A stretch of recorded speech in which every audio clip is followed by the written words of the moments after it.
Hello, everybody. I want to welcome you again today to the virtual Moundville Native American Festival. My name is Gray Hawk, and I'm going to be your MC throughout the day and throughout the week.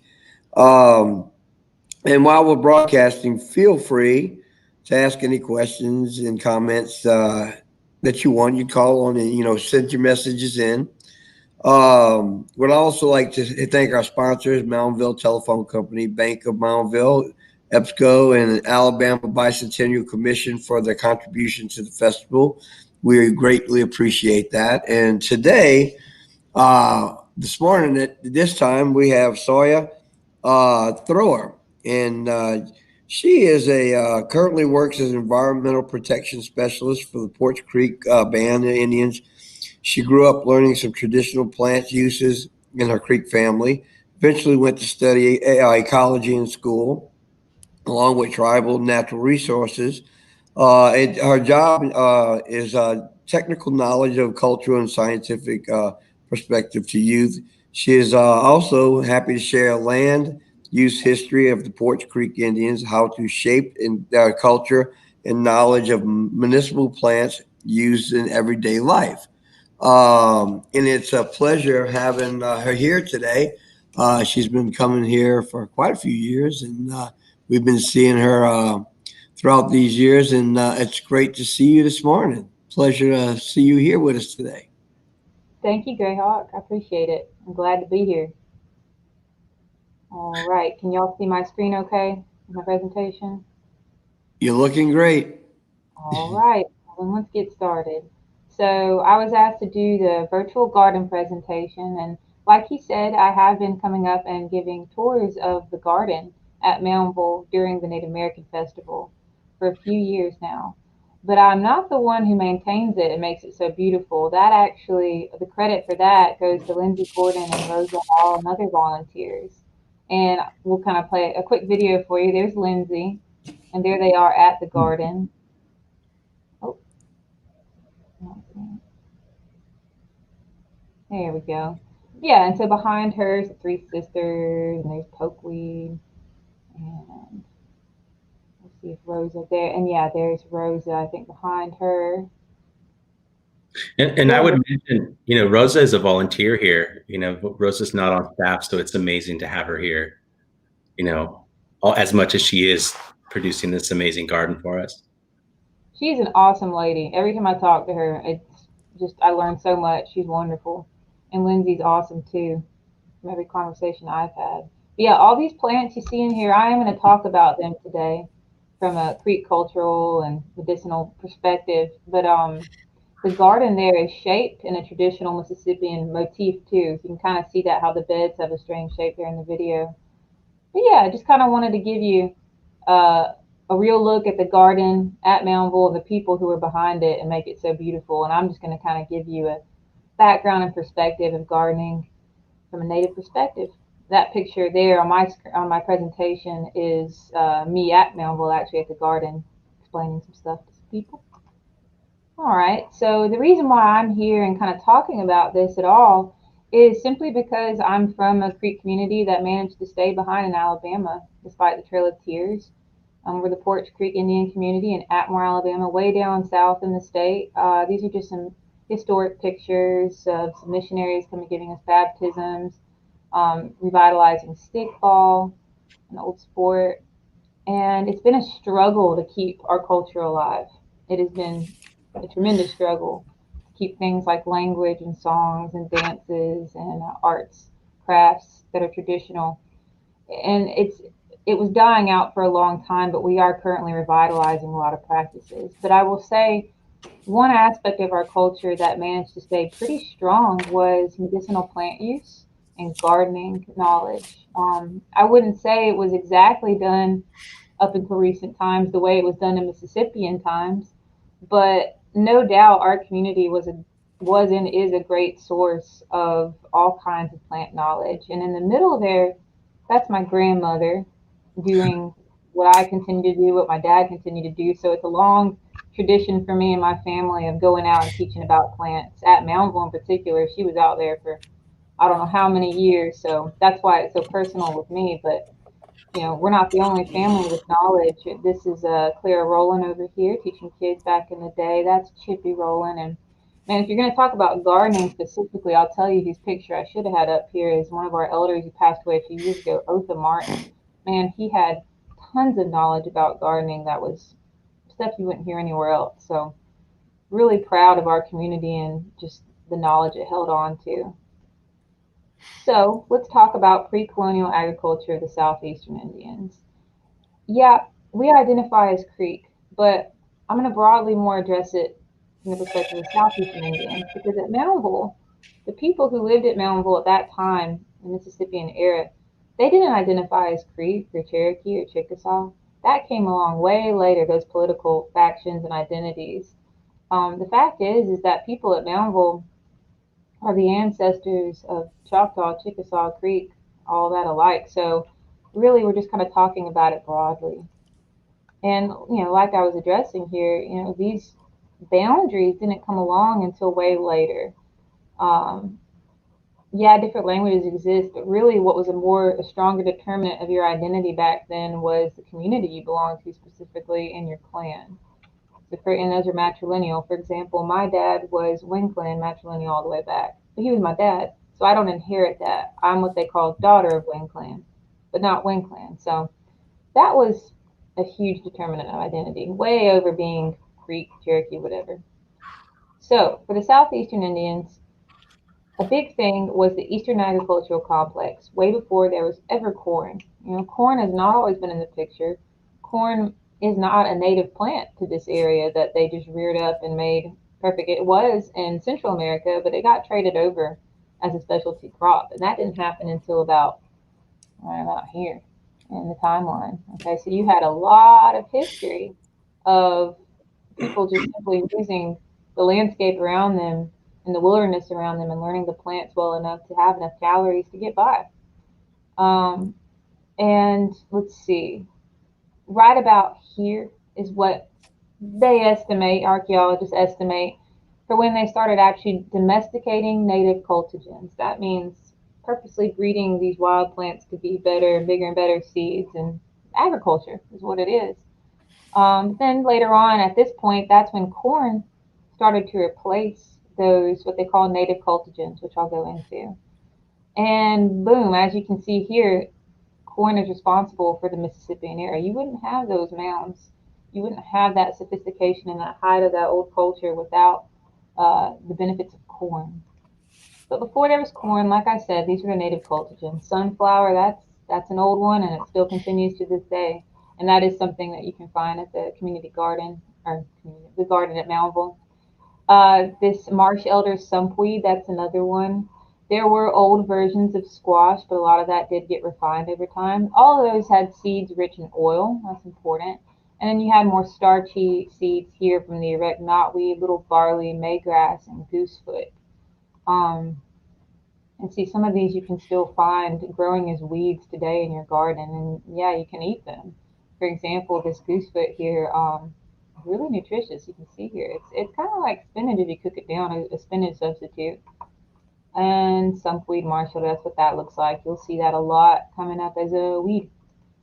You see these two just kind of naturally, but not much point trying to eat them the way they did when they were crafted as native cultigens way back when, because these have completely gone back to their wild genetics, right? They're like cousins of what they were growing in plots during the Mississippian area. And they don't have the same quality and they're not as easy to harvest. So it'd be hard to really get enough calories off of those.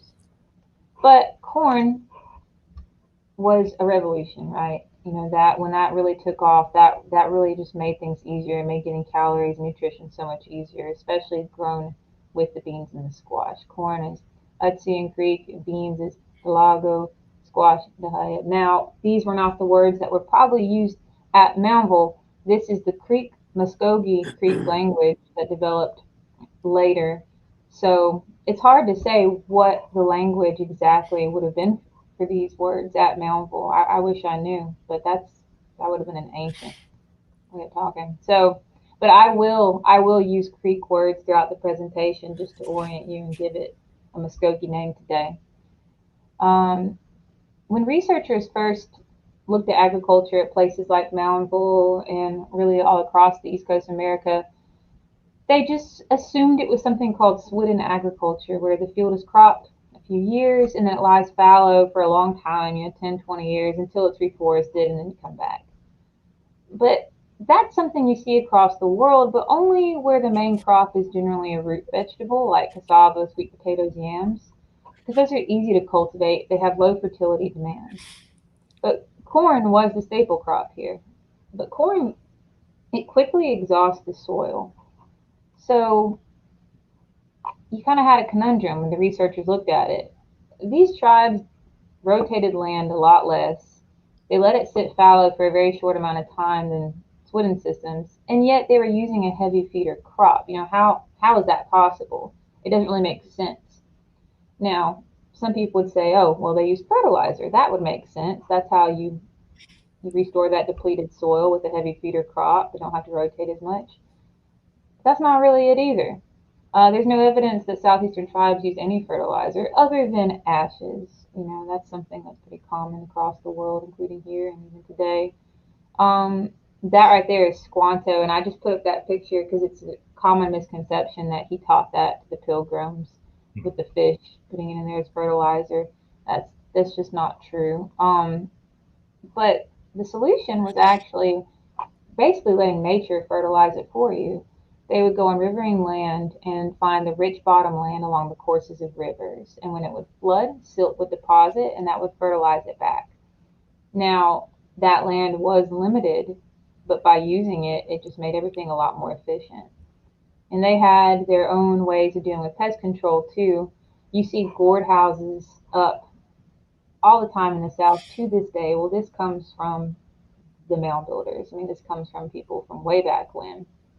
Because it would house purple martins, which are really good at being aggressive to crows and other things that are big pests for newly planted corn, and they eat a lot of insects too. This possibly worked for the ivory-billed woodpecker too back then. Riverine agriculture, it was intensively done because, like I said, those lands are pretty scarce, so they had to really focus on growing a lot of food on small portions of land. And the fancy words for doing that are intercropping and multi-cropping. The intercropping is pretty much what we call the Three Sisters garden, right? And you'll see that out at Moundville at that garden. Corn, beans, and squash. And I guess you can kind of add a fourth sister if you want to say sunflower. Sunflowers usually is grown on the north side of that, kind of like a wall where it's not shading out. On the south side, that's where the sun comes through, and you don't really want to plant anything on the south side where you want the sun to come to the other side.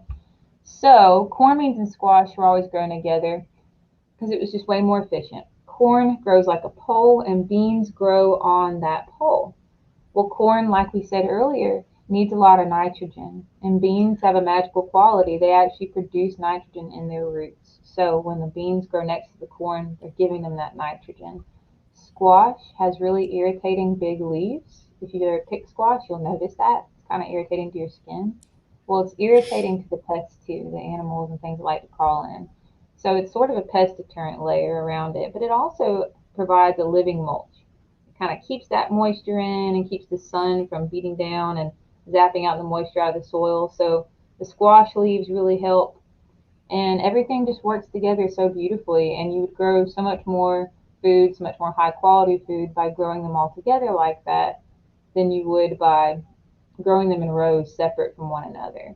When Europeans first saw these Three Sisters gardens like this, they just thought that Indian gardens were messy, disorganized, barbaric, but in fact, there was a lot of wisdom behind the way they were growing things.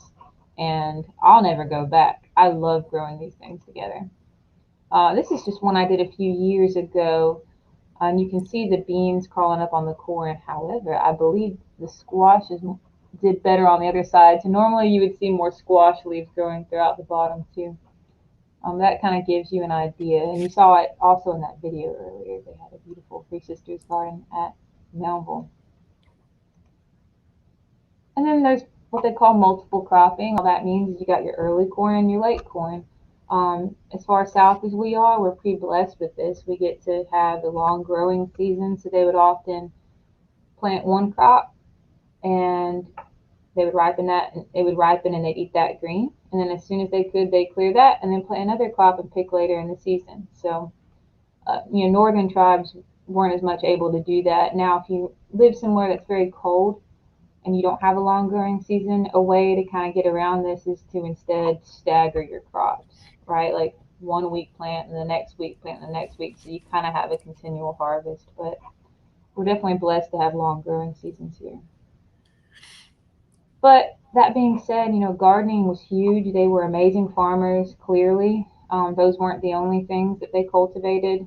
But a large proportion of food and calories and things for textiles and other crafts, it came from the wilderness. It came from the woods around them. Um, I just put this timeline up for a second time just to give you perspective on how much time went by before there was agriculture and people were living there and thriving. That's a lot of millennia and time to develop that kind of traditional ecological knowledge. There was a study done way up north around the Great Lakes that showed the average tribal person, and we're not talking about a medicine man, I mean like a teenager, or anybody. They knew how to use almost up to 500 plants in their environment. Now, I would assume that for southeastern tribes, that would be an even greater number, just simply because we have more biodiversity here. We have more plants. I mean, look at this map of biodiversity hotspots and look at Alabama. Amazing. We're very blessed to be extremely biodiverse. It's amazing. Um, this probably seems left field to you, but my point in putting this up is to show that even with our cultivated garden plants like corn, even to properly use that in a diet, in a traditional diet, you have to have a good sense of knowledge of wild plants, because a very critical thing with corn was called nixtamalization. That's what we call it now. Mhm. And that's where you use wood ash lye, where you mix wood ashes with water and create this strong, basic alkaline lye solution. Um, you mix that with the corn and soak it in that and treat it so that it's more easy to grind up into meals and flours. The nutritional values increase. It provides niacin. If you eat lots of corn without having this as a supplement somehow, you could develop pellagra, especially if corn is your staple crop and you're not eating much else. This happened to people where corn was shipped and became a staple crop in Europe and Africa. But they didn't do this. They didn't do this processing, and a lot of them developed pellagra, which is just a deficiency in that niacin. But this process also just improves the flavor and it removes harmful fungus mycotoxins. So you can see this today in the Hispanic section of your grocery store because honestly, traditional Southeastern Indian food is not that different from Mexican food. And Mexicans are Native Americans too, just a different colonizer. But this is hominy and this is masa. You can buy it in your grocery store, and they are both corn treated with the ash lye solution. You can also use ground up shells. I think that's kind of more what they use for these. But either way, the hominy is kind of the corn that's swelled up and already healed, but this is just ground up corn into a flour that was treated with that process. So I use these all the time for more traditional types of cooking. But like I said, you need some knowledge of your environment to do that properly. They had a keen understanding of which trees made the best ashes to do this process. And blackjack oak and post oak are today considered kind of the top tier best ones for making that ash lye solution. But really, in a pinch, any wood ashes will do. They had all kinds of things they were harvesting in the autumn and winter. So coming up, be on the lookout for these things to harvest if you want to try them. You got the hickory nut, walnuts, chinkapins, acorns, persimmons, ground cherry, sumac, prickly pear, cactus fruit. Be careful with that. Very prickly and irritating, but if you can get to it, it's pretty good. Sparkleberries, not so tasty, but hey, in a pinch, you can eat them. Uh, Sumac is awesome one. So, and by the way, not all of these plants are being actively grown in the garden, but almost everything I talk about here, if you visit Moundville, there's a lot of beautiful woods around Moundville. You'll see it. You'll see it growing side of the road, in the hills and the woods. You'll see it around. So, and a lot of things that are growing at Moundville, could possibly be intentionally planted forever ago and be kind of genetic Right. offspring things that were brought from wherever and planted there. So it's amazing to be there and look at the plants because there's such a human relationship. But yeah, sumac, you can make Indian lemonade with this. Be careful not to pick poison sumac, but if it's very velvety and bright red, you should be good. It's a really high vitamin C content. Ground cherry, I'm pretty sure I saw this popping up at the garden as a weed, and it was like a few years ago, and it was purposely left behind to make a point.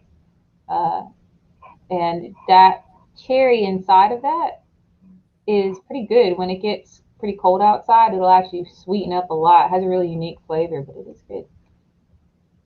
And if anybody wants to take a picture, just screenshot this. If you're thinking about planting native trees, which I always recommend, but if you're thinking about having fruit-bearing trees and food that's native, here's just a good list of spring, summer, wild fruit harvest kind of stuff. But all of this was stuff used surely by Mississippian people throughout the year. Their fruit, their fruit and their diet depended on the harvest season. So muscadines, scuppernongs. I think everybody in the South has tried these. If you haven't, find a way because they're great. But they're extremely high in antioxidants. They're a really good source for making vinegar. And they have found that in those vinegars made from that, it's higher antioxidants than almost any other kind of stock that you can make vinegar from. And year round, they were collecting all kind of roots and starchy tubers because it's really good for energy. But we don't really understand that as much from an archaeological perspective because these things are so poorly preserved. But you can look at the environment and pretty much surmise that from people's traditional knowledge and just kind of looking around and understanding what's edible. You still see these things a lot today in the woods. Smilax, if you can find smaller ones, they make a really, really fine flour if you can grind it up. There are some accounts of making basically jello out of these roots for elders and for infants who need help chewing. Groundnut, I love this. Is probably my favorite like native root you could dig up. It's a great potato substitute. Very low glycemic index compared to a potato, but when you cook it up, it just tastes like a potato. So that's great. This Oh, my picture went away. I'm sorry about that. But the sunchoke Jerusalem artichoke, it was just a picture of it. Don't know why it's not showing up, but you can Google it if you want to see how to identify it. But that is grown at the garden. Honestly, it looks just like a small sunflower, and that is because it's in the same genus as the sunflower, Helianthus. But the roots look exactly like a ginger root you find in the grocery store. But that's a really good one. Um, yeah, I mean, a lot of people have this perception that Mississippian people, all native people, were excellent gardeners and had these awesome farming plots, but then they would also go into total wilderness, and brave the elements to find other resources. But the truth is a little different. They were actually being excellent stewards of the wilderness.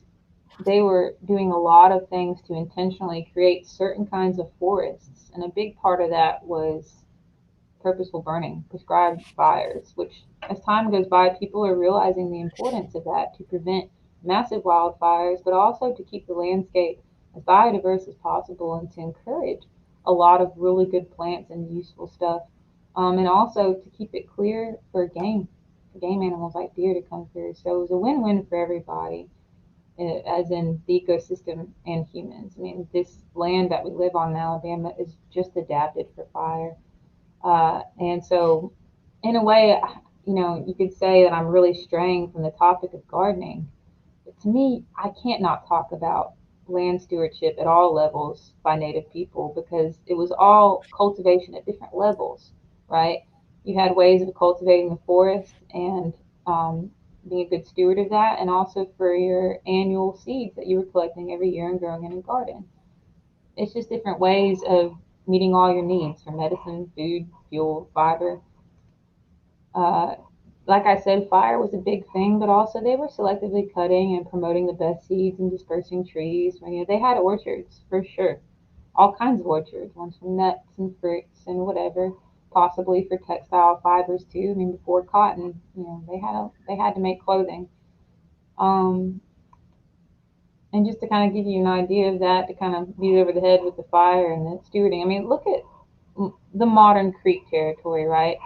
And look at the historic range of the longleaf pine, which I mean, like 98% of it has been cut down and destroyed, unfortunately. But that plant completely depends on fire. So it really shows you how, without a doubt, our traditional knowledge of fire and the importance of that played a huge role in maintaining kind of the hunting grounds and hunting areas.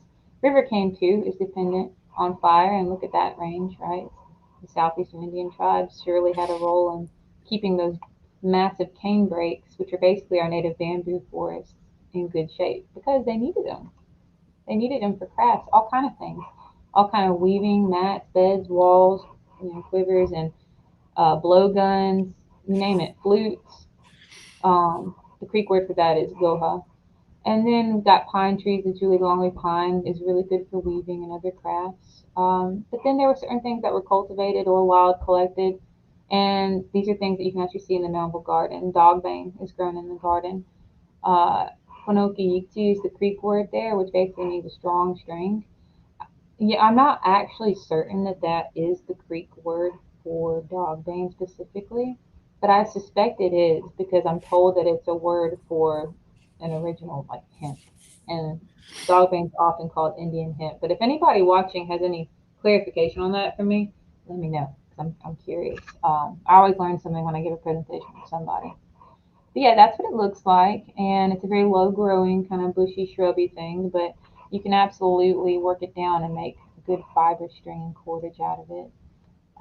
Another example of that is bear grass. This is also growing at the Moundville Garden, and you'll see this everywhere. You see it in people's yards, and you also see it in the middle of the woods because it's just so interesting looking, and people love it, especially when it flowers. But this plant is wild because there's just so much you can do with it. Um, it has very stringy edges of its leaves, which kind of lets you know, okay, this is great cordage. It's very fibrous, and absolutely, you can pound down the leaves and make cordage out of it. You can, if you had enough, you could work it up into a rope just like that. Uh, but there's more you can do with that plant. The roots have what they call saponins in them, and if you pound up the roots enough, you can make a soap out of it. It gets very bubbly and soapy. You can wash your hair with it, whatever. The stalks coming out of the bear grass, actually, when they dry up completely, they're really, really good for primitive fire starting because the inside is like less dense and it kind of, once you rub it together, it tends to ignite pretty easily compared to a lot of things you find in the woods around here. So, very cool plant. Another textile fiber source of sorts is the mulberry, the red mulberry, not the white mulberry. That's from Asia. It's a different one, but this native red mulberry, it's ghee, is the Greek word. That picture right here, this is tapa cloth from, I think it's from Hawaii, but some kind of Pacific Islander culture. Um, this obviously is not Southeastern native art, but the point remains that we actually had really similar types of textile work going on. They had mulberries over there, we did too. And mulberries were, in fact, a huge part of textile culture before cotton became huge. And I put that there because that does give you a rough idea of kind of what we were working with. Maybe it would have been different designs, but yeah. And so if you watch the movie Moana, right? They actually did a really good job trying to keep it all historically accurate with her clothing. The sash she wears is tapa cloth, and that's mulberry. So that gives you an idea of just the limitless possibilities they had when they knew how to work these barks and roots and stems to make a cordage, and then they would dye it accordingly. And they had all kinds of colorful, interesting, ornate clothing. There's even records of ornate pieces of lace. Of course, in the archaeological record, those laces have broken down, and we don't have a great idea what they would have looked like in their full glory. But without a doubt, they were making intricate pieces of clothing back then. The common misconception that they wore buckskin all the time. That's often how it's depicted, but that's not true. We know that there was really ornate clothing in the Mississippian area at Moundville. just from different plant sources. These berries are also really good for you. This here, yeah, it's one of my pictures. So this is my grandmother, and this is a net she made. This here is to show you the oldest sandals ever found. And that's just kind of a point to make about if you find different cordage. I mean, the plants that I've talked about just barely skim the surface, right? There's all kinds. There's milkweed, nettles, and this came from some kind of western plant, but these are called the Fort Rock sandals they found in a cave.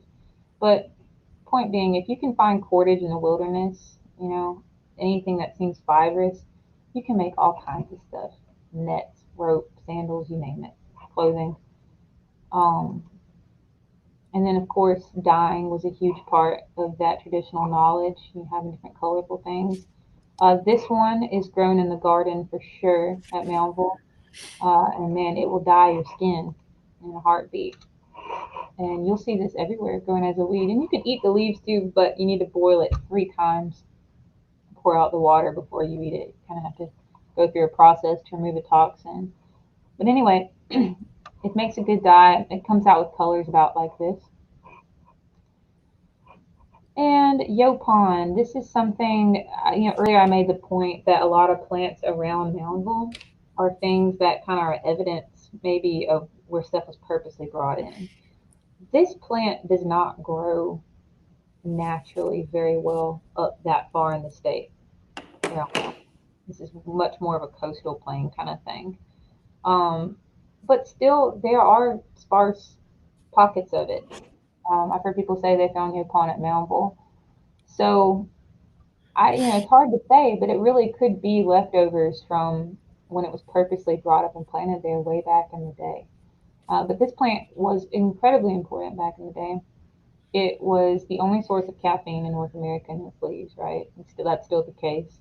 But it was used ceremonially. It was incredibly important before battles and a lot of matters of deliberation. It was used in something called the black drink, very important ceremonial drink. But unfortunately, when most Creek people were removed on the Trail of Tears to Oklahoma, Yopon doesn't grow in Oklahoma. So that use and that knowledge of it in a ceremonial sense faded out. And at in our Porch Creek community, even though it grows where we are, same thing, culturally, it just kind of, the knowledge went away. So we don't use it in a ceremonial sense at all anymore. But it is kind of making a resurgence as a casual source of caffeine because it just makes a great tea. Oh, and the Creek word for it is ussie. I didn't put it here, but ussie. Sassafras, that's an example of a plant that never went away in terms of its cultural significance and knowledge. The Creek word is wiso. And at Porch, a lot of old timers swear by this. Their mothers made them drink it. It's just something every spring, its roots were collected and drunk as a tea. And it's just good. I like it. I like the flavor of it. But some people hate it because they were forced to drink it, kind of like a medicine. And for identification purposes, it's kind of an interesting plant. You'll see here, there's this simple, just kind of simple shape leaf. Then there's the trident, and then there's the mitten shape. So it's the only one you'll find like that with 3 different leaves completely on the tree. And then, so, you had plants like Yopon where the traditional knowledge completely disappeared. You have plants like the sassafras where, it was very strongly upheld. And then you have things that are kind of in the middle, like the sweet gum tree. This is a dime a dozen. You see these everywhere. Oh, yeah. And they're usually considered a pest because they're what you call a pioneer species. They pop up after disturbance really easily. But in fact, they're really useful medicinally. And I'm sure Mississippian people were using them medicinally around Moundville. That when the sweet gumballs are green, they have shikimic acid in them, which is the base for Tamiflu. So really good flu medicine potentially. Now, I'm not telling you to go try it for coronavirus or anything. Like anything I tell you that relates to flu, it's not that simple. Herbal medicine is very complicated. Some things will excite your immune system in a way that I think actually would be really, really harmful for coronavirus, if I had to make a guess. But I'm not a doctor, and nobody knows any good answers for that. So please don't try to take this. Take everything with a grain of salt. But at any rate, this plant I have a story of an elder in our community who had seizures as a child, and his mother was so desperate to fix his seizures, and she kept going to this tree and trying different parts of it, the bark, the roots, whatever, and nothing ever worked. And he didn't know why. And later, I was stumbling through research, and I saw where Chinese researchers were looking at the seeds inside the pods for treating seizures. And I thought, man, I bet his mother had some knowledge about that tree and seizures from way back when. But over time, the knowledge of exactly what part of the tree was lost to time. So it's so important, to know what part, every detail, and it just makes you appreciate so much more all the traditional knowledge they would have had before sophisticated agriculture and before modern medicine. Because you have to know exactly what you're doing. And this is a great example too with the wild cherry tree. You'll see this growing around Manville for sure. Dofumbi honija. Um, the inner bark is an excellent medicine for a cough, for a dry, irritating cough, not a wet cough. But if you collect the wrong part of the plant, if, for example, if you got some leaves, especially that were wilted or a fermented part of the outside bark, you could really hurt yourself, maybe even kill yourself with enough concentration because this is really high in cyanide. So you got to know exactly what you're doing, and you got to know when to harvest. You also need to harvest, after summertime, maybe in the fall, but not in the spring when the cyanide concentration is higher. So it's really important, if you're going to try anything, delve deep first. Talk to an herbalist, talk to a doctor, talk to somebody who really knows what they're talking about here. This stuff, you can't play with it. And their knowledge of what to collect, what part, when, what time, all that mattered, and how you prepare it, concentration. Yeah. And this is a plant where the first thing that stands out to you is the berry. It's called beauty berry for a reason. It's beautiful. And this is grown at the Moundville Garden right around the outside, I know. And I believe somebody had pots of beauty berry with a white berry at Moundville Garden. I don't know who was scheming that up or who found that, but it was pretty cool. I wonder if it's still there. But at any rate, the berry stands out, but that's not the part anybody's really interested in. You can technically eat it, I've heard, but it doesn't do anything for you. It certainly doesn't taste good. But the leaves are where it's at. The very simple, unassuming leaves. They have insect repellent in them naturally. I think researchers actually found that the chemicals in the beautyberry leaves are about 80% as effective as DEET. And that's pretty darn good for a natural remedy to mosquitoes and stuff. So I'll take it. Not a lot of juice in the leaves, though. It's because you have to really get a lot to get it on your skin, but if you're in the middle of the woods and got nothing else, it's a pretty good solution. Sassafras leaves work pretty well for that too. And there's a lot of speculation that bear lard was really good insect Yeah. repellent too back in the day. And bear lard was a hugely important thing for sure for people. Bears were a lot more common back then. At any rate, this also grows at the Moundville Garden. I believe the type of Monarda growing at the Moundville Garden is Monarda fistulosa, the one on the left. The one I typically think of and see a lot is Monarda punctata, but they're both called bee balm, and they're both similar plants. This one is definitely more in the southern half of the state. Fistulosa is more in the northern half of the state, but Moundville's kind of in the middle of the state, so I wouldn't be surprised to see either plant growing around there. Um, that Creek word is Gofutska Rocktaco. I I don't know which one that refers to, but I think it's to both. The similarity they have with all Monardas is that they're extremely high in menthol. And if you think about modern medicine products, that's really important. A lot of things we have for cough medicines, icy hot, topical application, are really, really high in menthol. So you can imagine how important that would be in a variety of ways back in the day. Echinacea purpurea, I usually just call this echinacea, but a lot of people call it purple coneflower. This is growing at the garden too. And this one, I've kind of put a picture of a bottle on the market because this one's become so popular as an herbal remedy. For lots of people across the world, you'll see it bottled up for sale. You can probably go find it at your local Walgreens or grocery store right now. But the research does back this up, along with traditional knowledge. For sure, a lot of southeastern tribes cherish this for certain flu-like cold-like symptoms, and no doubt the research showed that, yeah, it can really boost your immune system.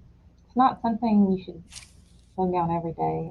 It doesn't work like that. I think how most people kind of perceive it is you should take it if you feel an onset of symptoms to kind of help boost things. But Well, Soya, I've got a question. If you were willing to take one. yeah, go ahead. Yeah, yeah. I know growing up, a lot of stuff that you're talking about, I grew up with. My grandmother, showed me, from a little kid. But one of the things that you brought out is that a lot of these plants um, that people want to go out and use, they need to really research and do their studies on, because there are a lot of plants that, yeah, they're beautiful, they're good medicine, but at certain times of year, if you take them, they're poisonous. Yep. Like the elderberry, for instance, until it flowers, it's highly poisonous. So like I said, a lot of things that people see out there they call weeds around them that they buy in the store, and those bottles are right outside their own door. Yeah. Yeah. What are one of some of the most common ones that people have around their house right now that usually they go out and buy, that they could walk out their own house and see right now, just growing outside their door here in Alabama? Yeah, a lot of those I didn't put in here because I was kind of focusing more on historical stuff that Malmo people would have used. But there's a lot of stuff that's come from Europe and is really common in your yard now. Mullein, I would say mullein is a really useful plant that you often just see in the yard. Popped up. Plantain, considered a weed, often pops up in your yard. Really great for topical skin issues. Mullein's really great for certain lung problems, ear infections. Like Greyhawk said, depending on how you use it. Always dive deep before you attempt these things. And I mean, really research your stuff and only attempt anything if you feel very confident. And I just have to say it. Talk to a doctor. That's that's my official advice on that. But yeah, other things that are common. A lot of stuff I've talked about is actually really common. The pokeweed. I don't usually talk about the really rare stuff because I'm like, you aren't gonna see it. Not everybody here's a botanist. Like, I like to talk about stuff that you might go out in your yard and then say, oh, there it is. Yeah. Uh, Honestly, Like the thistle. that's Thistle's common. another one. Yeah. That's really common, right? That's really common. This tree pops up over disturbance, like the sweet gum I talked about earlier. Super common. Yeah, that sweet gum there, really common. This used to be common even when I was a little kid. And I don't know what's going on, but it's a lot of things are disappearing. That's all I gotta say. It freaks me out. It really scares me. But a lot of stuff is becoming a lot more rare, and even in my short lifetime, I'm seeing it. But yeah, the Yopon, it depends where you live. If you live in the southern part of the state, this Yopon's a dime a dozen. If you live in the northern part of the state, I'm sorry, but you're just not going to find it. But like I said, if you do find a grove of Yopon, especially where Indian settlements used to be, even as far up as like Tennessee, I can promise you that Yopon was more than likely a purposely planted grove by native people. So that's pretty cool. Yeah, and Greyhawk, you're psychic. The next slide was actually elderberry. You just talked about it. It's true. You're right. Uh, there are toxic chemicals in this, but if you treat it right, you can get away with that. So the berries, right? If you eat them raw, yeah, you're probably gonna get a stomach ache. And if you eat a ton of them, it could be worse than a stomach ache. But if you boil it, if you heat it up really good and make a syrup out of the berries, well, then you've gotten rid of that toxin. You're okay. And it's really awesome because that syrup, this has been backed up by scientific research, modern research, and of course is backed up through traditional knowledge. Great antiviral. Am I saying it's going to prevent you from getting COVID? No. But it is a great antiviral. It really is. Well, and that plant, every part of that plant is useful. Every part. Yeah. Those flowers are so good for you, and they smell really good, and they taste really good to add into food. But man, they're so high in antioxidants. I like to just chew them if I see them, just walk on them, just because I know they're so good for you. And then that stem has a really soft pith, and it's easy to hollow out. So there's a lot of weird stuff you can do with that. Oh, we also made blowguns out of them. There you go. Exactly. Exactly. That pith is so easy to take out. Yeah. Oh, yeah. Especially river cane's so hard to find now. It's a great substitute because this is a dime a dozen. You see this everywhere. Yeah. I think this is my last one. Last but not Oh, least, willow. How can you not talk about willow with native people in the southeast? This is nature's aspirin. I mean, literally, almost every part of the plant has the salicin, the salicylic acid, which is the base for aspirin and Tylenol, all of that. And this is where it comes from. That Creek word is ahuana. Oh, and I forgot to say the Creek word for elderberry is toscoliba. But yeah, ahuana. Any kind of willow is going to have that medicinal property to it. Anything within the Salix genus. There are some willows that are stronger than others, for sure, that have more medicinal properties. But like I said, in a pinch, any willow would do. well, Sawyer, I've got a comment about the willow, which you might like to hear. It's a little story, real quick. Yeah, yeah. We made rope out of it. You could make twine out of the cordage, out of the bark, pound it down, and you use your mouth to hold it to make that cordage. And when I was younger, they showed us how to do that. But the only thing is that we didn't realize, how potent this stuff is. As you're doing this and you're holding that in your mouth starts to get numb, because it is an aspirin, you know. Yeah, So we were sitting there going, "Why is my mouth getting so numb?" And my uncle would start laughing. He did it on purpose to see if how long it take for our mouth to go numb doing it. But it's definitely a painkiller. I tell you that. that's hilarious. It's like Indian origin. That's it. That's awesome. I've heard of that, making willow baskets out of that. But yeah, your uncle definitely got you good keeping it Oh, he in your got us mouth. good. Oh yeah. That's funny. But that's it. That's all I got. Mado, that means thank you in Muskogee. And if you have any questions or anything, any constructive criticism, whatever, go ahead and email me. There's my personal and my work email. But yeah, I have time for any more questions anybody else might have, or any comments, anything. I got one more. Well, so Okay. let me just add a quick thank you. Sort of as an archaeologist and as the director here at Moundville, I got a lot out of that presentation in sort of how it relates to Moundville. And I think one of the important things is that your presentation sort of brings out is how complex this culture was here, and it continued. What we know is probably just a little bit of what they knew, or were using, and how even just knowing what plants to use was, the start of, making it useful. You had to know what was good, what was bad, how to process it. And a lot of this stuff was knowledge that was shared across cultures. We see, like when we talk about Three Sisters, that was everywhere. People understood the relationship between plants. And so it may be that, corn comes here very late in terms of the history of maize or corn in the New World, but it comes with a lot of knowledge and a lot of shared practices. And so you see this long history, but this great geographic distribution of a shared knowledge. And I think your point about, what we see as, native plants here, maybe hundreds, if not thousands of years of cultivation, that we're just recognizing. And I think that one slide you had was fantastic, where you see, here's the land base for, the creek, and then here's a plant that was very important to the creek, and you see it distributed and it kind of overlapping that way. Those are patterns, anthropologists and archaeologists love to see, but we don't always acknowledge them. And I think when we talk about, what is the natural environment, even here at Moundville, as you stated, there are areas where we have Yopon holly or things that are just grown in certain pockets. And there probably is a very good reason why it's there.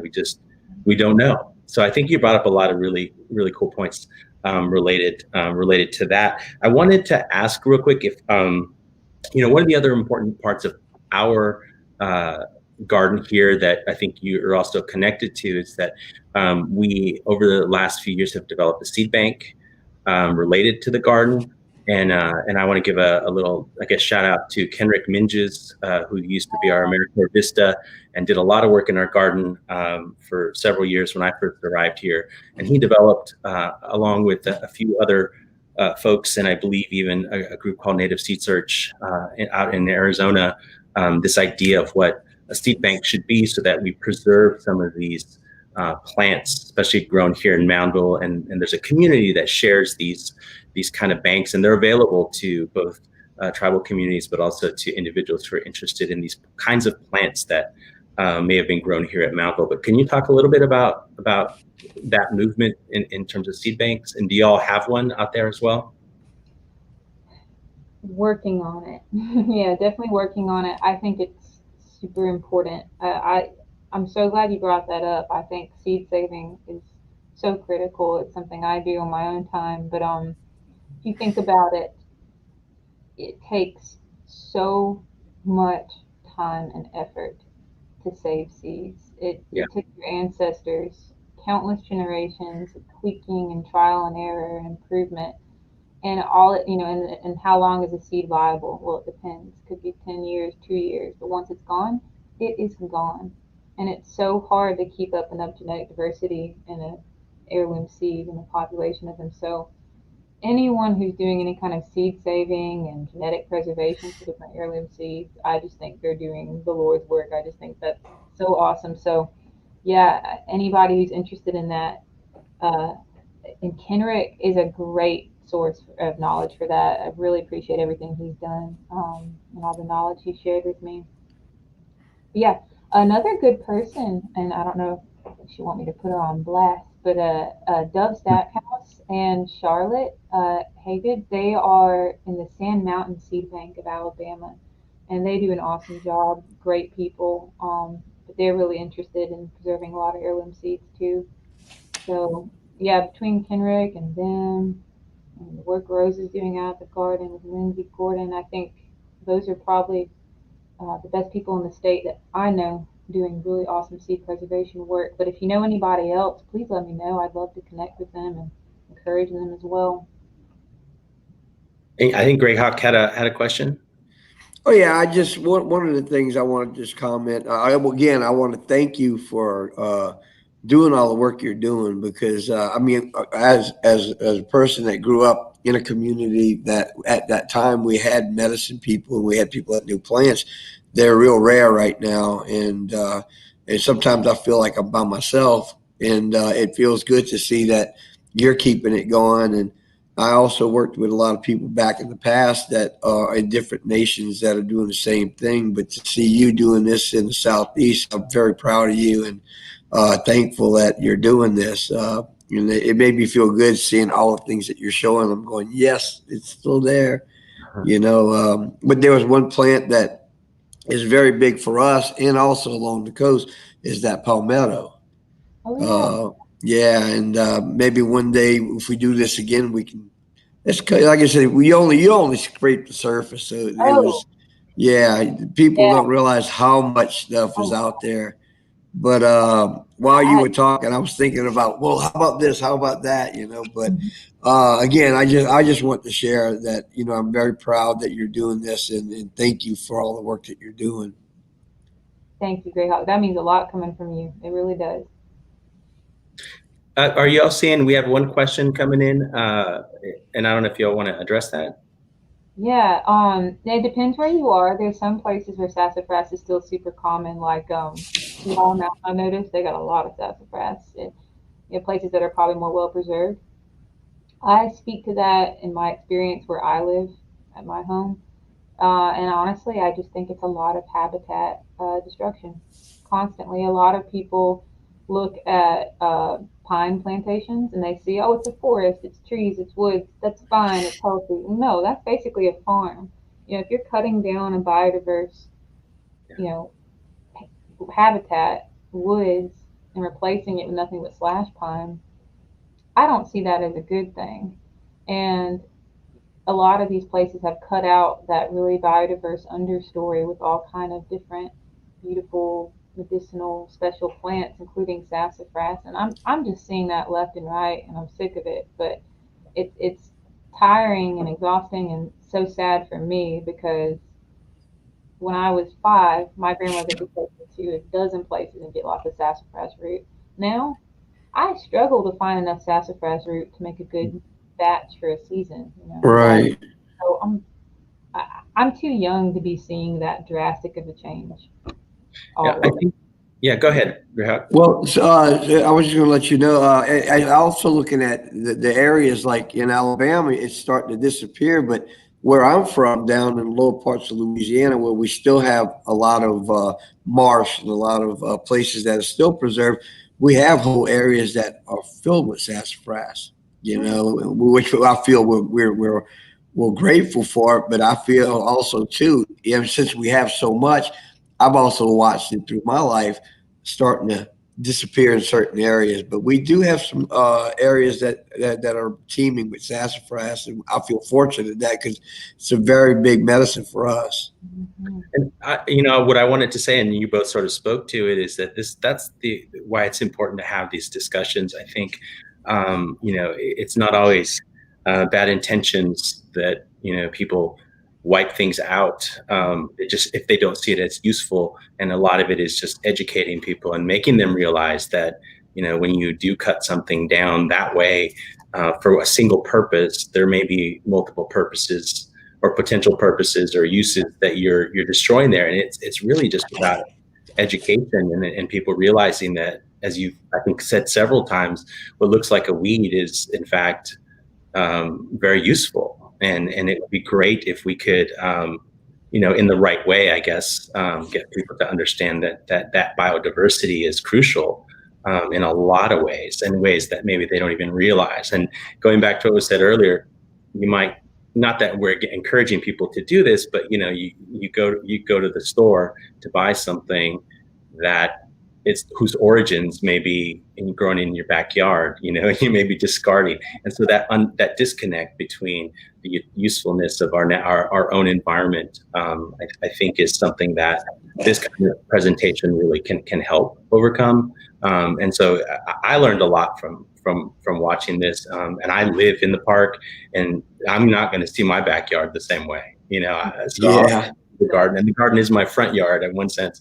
And so there's really, this has been a wonderful presentation. So I thank you both of you for the knowledge that you're sort of imparting on us and some of us who think we know what we know, but we don't. So, we don't know as much as we think. So this has been wonderful. So thank you all for doing that. I wish more of this. Well, I want to thank everybody. Soya, thank you very much for being with us. And again, it's great seeing you. Unfortunately, we can't be face to face like normal, but it's great to see you again. And thank you for, again, all that you shared with us and all your knowledge, and hopefully many, many, many more years of I guess, being out there in the field doing the things that you need to do. Again, Alex, thank you for having us here, in Mountainville. Again, I want to thank all the people that are watching. Please stay tuned. We have a lot more that's going to come up. This is a 32nd annual Native American Festival. Unfortunately, we have to do it virtual, but hey, we're still here. And we have a lot more coming up. So stay tuned. We have a couple more days going of this. And my name is Greyhawk, Alex Asoya, and we thank you very much. And you have a great day. And see us at the next performance or the next educational program that we're going to do within the next couple of days. Again, in our language, we say Yokoki, thank you, and have a good day. Mado, thank y'all so much.